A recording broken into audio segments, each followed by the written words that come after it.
A week away from the official start of summer, but temperatures are rising nearly as fast as gas prices. Arizona seeing the hottest temps today at 110 degrees, and Texas not far behind that at 100. The heat shining a spotlight on the power grid. Concerns many are experiencing rolling blackouts over the next few months. Joining me now to discuss the strain is Dr. Knock, an assistant professor engineering with public policy at Carnegie Mellon. So first, to get started, what kind of way should we start restricting our air conditioning to make sure we don't see any blackouts? So the power grid does have one rule, which is that supply must always equal demand. And as we move into the summer and we're trying to increase our AC units, especially as we've been stuck inside a lot more during the pandemic, this can cause extra strain on the grid, especially when this increase in power usage from all those AC units turning on is combined with droughts, which can put a strain and a limit on the amount of electricity that we can get from hydropower. Well, what can consumers do this week to conserve energy to prevent power outages in this extreme heat? So one thing that consumers can do is to think about trying to be outside of their houses during those high peak temperatures.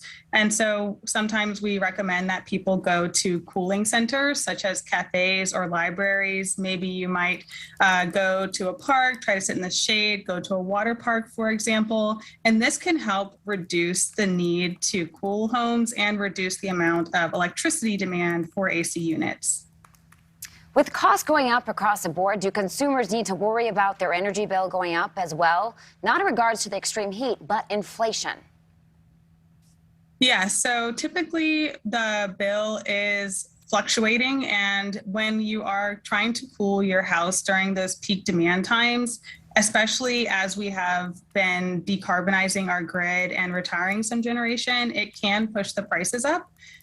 So one thing that you can do to try to save some money on those bills is to try to not turn on your thermostat during those peak times. So maybe you'd want to turn on your thermostat a little bit more in the morning, or try to wait until, the evening when you get home. So if you're not cooling it during those peak times, that can save some money on the bills. But one challenge that we see in the power grid is that there are already a ton of consumers that feel like they cannot consume that much electricity because their bills are already so high. And that is a big concern for policymakers and residents because, people feel like their bills are already to a point where they can't afford to consume anymore. It's definitely a frustrating time for so many, Destiny. Are there opportunities for public policy change that could affect energy and costs for everyday consumers?